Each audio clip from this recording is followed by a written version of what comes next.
நீங்கள் கேட்டுக்கொண்டிருப்பது அண்ணா சமுதாய வானொலி 90.4 அலைவரிசையில். இது இந்தியாவின் முதல் சமுதாய வானொலி. நேயர்களே, இப்பொழுது நாம் கேட்கவிருப்பது நமது அண்ணா சமுதாய வானொலியும் மதராஸ் உர நிறுவனமும் இணைந்து வழங்கும் பிரதமரின் பிரணாம், தாய் பூமியின் மறுசீரமைப்பு, ஊட்டச்சத்து விழிப்புணர்வு மற்றும் மேம்படுத்தலுக்கான திட்டம் பற்றிய தொடர் நிகழ்ச்சியின் 9ஆம் பாகம், வர்த்தக ரீதியான மண்புழு உர உற்பத்தி. இன்றைய நிகழ்ச்சியில் வர்த்தக ரீதியாக மண்புழு உரம் உற்பத்தி செய்கிறது எப்படி அப்படிங்கிறத பற்றி நமக்கு விளக்கமளிக்க இருக்கிறாங்க மணலி மதராஸ் உர நிறுவனத்தின் உர விநியோகத்துறை மேலாளர் திரு கணபதி அவர்கள். வாங்க நிகழ்ச்சியை கேட்கலாம். வணக்கம் சார். வர்த்தக ரீதியாக மண்புழு உரம் உற்பத்தி செய்கிறது எப்படி, அதை பற்றி கொஞ்சம் சொல்லுங்கள் சார். வர்த்தக ரீதியாக மண்புழு உரம் உற்பத்தி செய்கிறத பற்றி இப்போ பார்க்கலாம். மண்புழு உரம் உற்பத்திக்காக நிலத்தில் மேலே வாழக்கூடிய மண்புழு மட்டுமே உபயோகப்படுத்தப்படுகிறது. இந்த ஆப்பிரிக்கன் மண்புழு, யுட்ரில்லஸ் யூஜெனியோ, சிவப்பு புழு இசினியா பெட்டிடா, மக்கும் புழு பெரியானிக்ஸ் எஸ்கவேட்டர்ஸ் ஆகியவை மண்புழு உர உற்பத்திக்கான சிறந்த மண்புழுக்களாகும். இவற்றில் ஆப்பிரிக்கன் மண்புழு மிகவும் சிறந்ததாக கருதப்படுகிறது. ஏன்னா இது குறைந்த கால இடைவெளியில் அதிக அளவு புழுக்களை உற்பத்தி செய்யக்கூடியது. சார், இந்த மண்புழு உர உற்பத்தி செய்கிறதுக்கான இடத்தை எப்படி தேர்வு செய்யணும் சார்? இந்த மண்புழு உர உற்பத்திக்கான இடம் எவ்வாறு தேர்ந்தெடுக்கிறது அப்படின்னா, மண்புழு உரம் எங்கு வேண்டுமானாலும் உற்பத்தி செய்ய முடியும். ஆனால் நிழலுடன் அதிக அளவு ஈரப்பதம் மற்றும் குளிர்ச்சியான பகுதியாக இருக்கணும். மண்புழு உர உற்பத்திக்கான கட்டமைப்புகள் எப்படி இருக்க வேண்டும்? ஒரு சிமெண்ட் தொட்டி 2 அடி உயரம், 12 அடி நீளம் மற்றும் 3 அடி அகலம் கொண்டதாக இருக்கணும். அந்த தொட்டியின் அளவை பொறுத்து நீளம் எந்த அளவு வேணுமானாலும் இருக்கலாம். தொட்டியின் அடிப்பகுதி கொஞ்சம் சாய்வாக இருக்கணும்.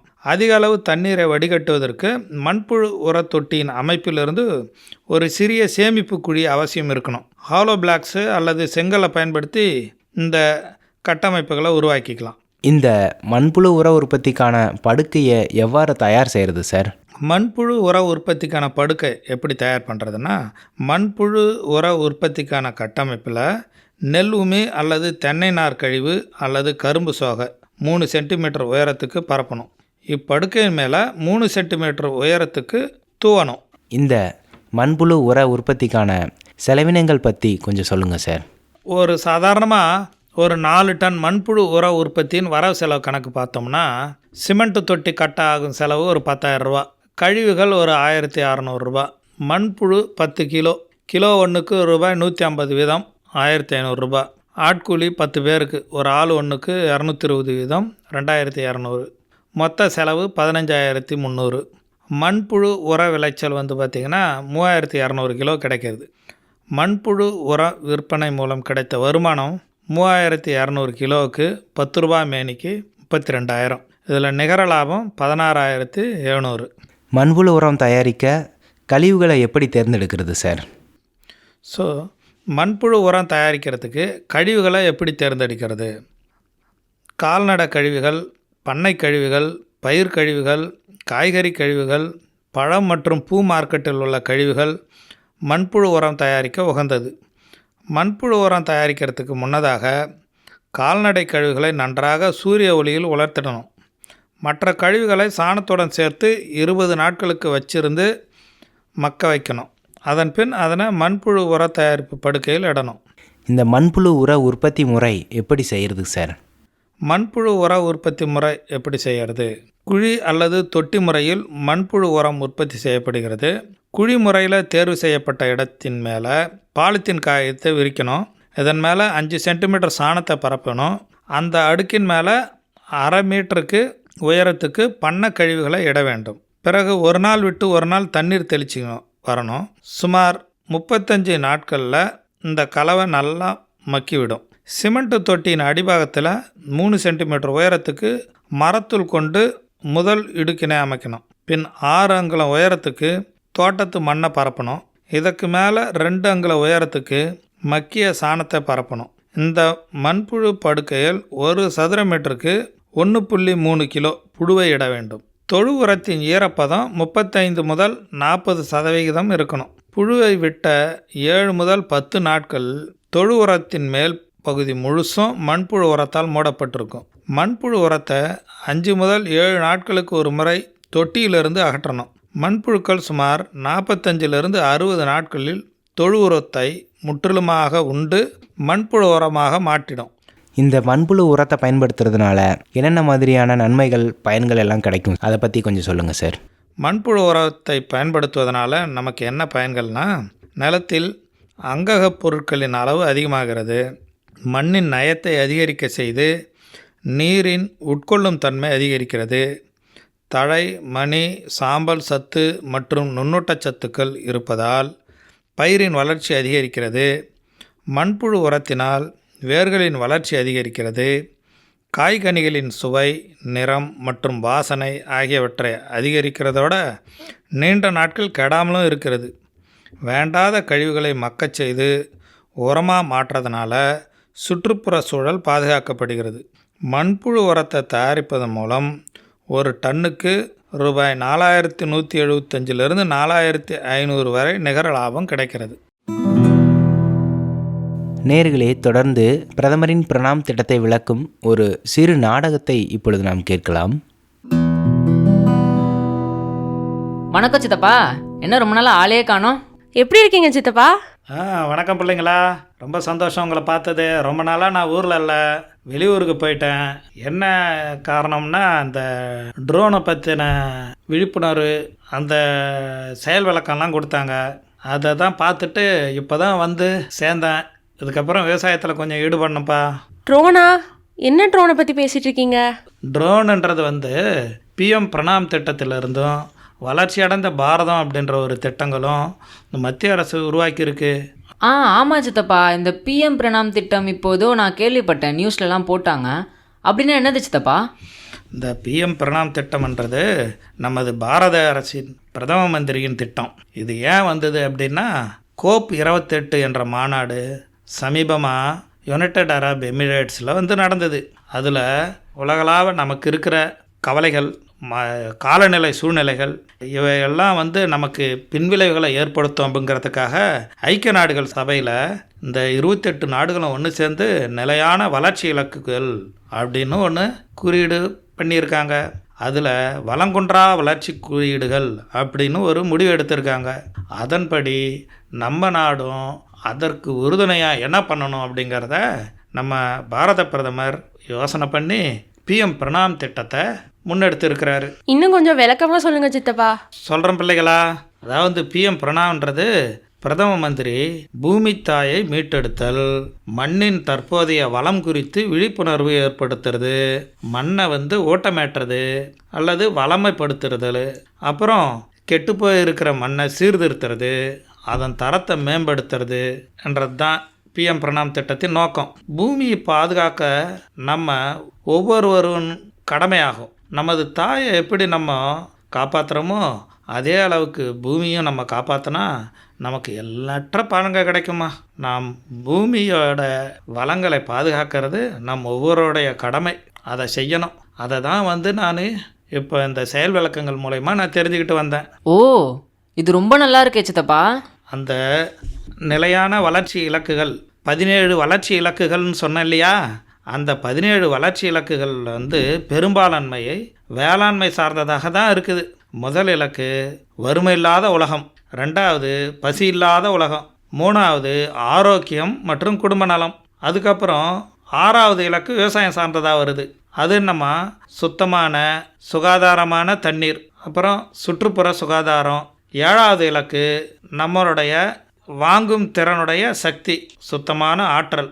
8வது இலக்கு வேலை வாய்ப்பு, பொருளாதார வளர்ச்சி. 11வது இலக்கு வந்து நகரமயமாகிறதற்கு காரணமாக கிராமங்களிலிருந்து மக்கள் குடிபெயர்ந்து நகரங்களுக்கு வருகிறார்கள், அதை சரிப்படுத்தணும். 12வது இலக்கு பொறுப்பான உணவு உபயோகம், நுகர்வோர் பாதுகாப்பு, அப்புறம் உயிரினங்களை பாதுகாத்தல். 13வது இலக்கு பருவநிலை பாதுகாக்கிறது. 14வது இலக்கு நீர்நிலைகளை பாதுகாத்தல், நீர்வாழ் உயிரினங்களையும் பாதுகாத்தல். 15வது இலக்கு மண்ணில் உள்ள உயிரினங்களையும் பேணுதல், தானும் வாழ்தல். இந்த 17 இலக்குகளில் அடிப்படையாக கொண்டு தான் பிஎம் பிரணாம் திட்டம் உருவானது. அந்த பிஎம் பிரணாம் தான் இப்போ மண் சம்பந்தப்பட்டதாக இந்த செயல் விளக்கங்கள் செய்கிறாங்க. இது வந்து பிஎம் பிரணாம் திட்டம் உரத்துறையின் மூலமாக செய்கிறதுனால, விவசாயம் சார்ந்ததாக செய்கிறதுனால இதை உர கம்பெனிகளும் விவசாய கம்பெனிகளும் விவசாய ஆர்வலர்களும் இது முன்னெடுத்து செய்கிறாங்க. சித்தப்பா, இது இந்த நமது லட்சியம் வளர்ச்சி அடைந்த பாரதம் இந்த மாதிரி நான் டிவியில் நிறைய கேட்குறேன். இதுக்கும் இந்த வேளாண்மைக்கும் எதனா சம்மந்தம் இருக்கா? இது பிரதமரின் பிரணாம் திட்டத்தோட தொடர்புடையது. இது விவசாய சம்பந்தப்பட்டதுனால இந்த நமது லட்சியம் வளர்ச்சியடைந்த பாரதம் என்ற யாத்திரை நாடெங்கிலும் நடைபெறுகிறது. இந்த யாத்திரையில் உர தொழிற்சாலையின் பங்காக ட்ரோன்களின் உபயோகத்தை ஊக்கப்படுத்தியிருக்கிறாங்க. இதில் அனைத்து துறைகளையும் ஒருங்கிணைந்து இது பண்ணியிருக்காங்க. இதில் விவசாயம் சார்ந்து ட்ரோன்களின் உபயோகத்தை மக்களுக்கு எளிதில் பயன்படுத்துகிறாங்க. சித்தப்பா, ட்ரோன்களை எப்படி இதில் உபயோகப்படுத்துகிறாங்க? விவசாயம் சார்ந்த விஷயமாங்கிறதுனால இது வரைக்கும் நம்ம மருந்துகளை தெளிப்பதற்கும் மருந்துகளை உபயோகப்படுத்துவதற்கும் பூச்சிக்கொல்லி மருந்துகளுக்கும் பூஞ்சான கொல்லி மருந்துகளையும் நம்ம முதுகில் சுமந்து கொண்டு தெளிச்சுக்கிட்டு இருந்தோம். உரங்களும் மூட்டைகள் மூலயமாவும் தெளிச்சுக்கிட்டு இருந்தோம். இப்போ பிஎம் பிரணாம் திட்டத்தில் ட்ரோன்கள் உபயோகப்படுத்துறதுன்றது விவசாய புரட்சியில் ஒரு புதிய மறுமலர்ச்சி. இதனால் என்ன உபயோகம்னா, ட்ரோன்கள் மூலயமா அந்த யூரியா, நேனோ யூரியா அப்படின்ற ஒரு யூரியாவை இது வரைக்கும் நம்ம மூட்டைகளில் தான் உபயோகப்படுத்திக்கிட்டு இருந்தோம். அதை நேனோ யூரியா அப்படின்னு 1/2 லிட்டர் அளவில் 1 ஏக்கருக்கு உபயோகப்படுத்துகிற மாதிரி கொண்டு வந்துட்டாங்க. அதே போல் நேனோ டிஏபியும் கொண்டு வந்துட்டாங்க. பூச்சிக்கொல்லி மருந்துகள், வளர்ச்சி ஊக்கிகள் இவையெல்லாம் குப்பிகள்லையும் திரவ நிலையில் இருக்கிறதுனாலையும் பயிர் வகை பயிர்களுக்கும் தானிய பயிர்களுக்கும் அப்புறம் தோட்டக்கால் பயிர்களுக்கும் ஈஸியாக தெளிக்கிறதுக்கு உபயோகப்படுது. அந்த வகையில் இந்த ட்ரோன்களில் அதை கொண்டு போய் மேலே இருந்து தெளிக்கிறதுனால 1/4 மணி நேரத்தில் அந்த 1 ஏக்கருக்கு உண்டான வேலை முடிவடைந்து விடுகிறது. இதனால் நல்ல உபயோகம் இருக்குது. சித்தப்பா, இது ரொம்ப பெரிய திட்டமாக இருக்கே, இதுக்கு எவ்வளோ செலவு பண்ணுறாங்க? இதில் ட்ரோன்கள் தான் வாடகை அதிகமாக இருக்குது. மற்றபடி இதுக்கு சிறு குறு விவசாயிகள் உபயோகப்படுத்துறதுக்கு 1 ஏக்கருக்கு 500 ரூபாய் அளவே செலவாகிறது. மருந்துகளும் அவர்கள் எப்போதும் போல் உபயோகப்படுத்துகிற மருந்து. இதுக்கு கால விரயமும் கம்மி, செயல்களும் சிறப்பாக செயல்படுகிறது. இதுக்கு முன்னாடி நம்ம யூரியா மூட்டையை எடுத்து வீசும்போது சீராக விநியோகம் பண்ண முடியாது. அதே நேனோ யூரியாவை உபயோகப்படுத்தும் போது சீராக வயல்கள் அனைத்து பகுதிகளிலும் விழுந்து நமக்கு நல்ல பயன்களை கொடுக்குது. அப்போ சரிதான், விவசாயத்துக்கு ஆள் இல்லாத இந்த காலகட்டத்தில் இது ரொம்ப உபயோகமாக இருக்கும்ல? ஆமாம்மா. சித்தப்பா, ட்ரோன்னு சொல்கிறீங்க, எல்லாமே மிஷின்ஸ் தான். இதெல்லாமே ஆட்டோமேட்டிக்காக இல்லை இதெல்லாம் இயக்கிறதுக்கு எதனா ஆளுங்க இருக்காங்களா? படித்தவங்களுக்கு இதில் எதாவது வேலை கிடைக்குமா? உண்மைதான் தம்பி.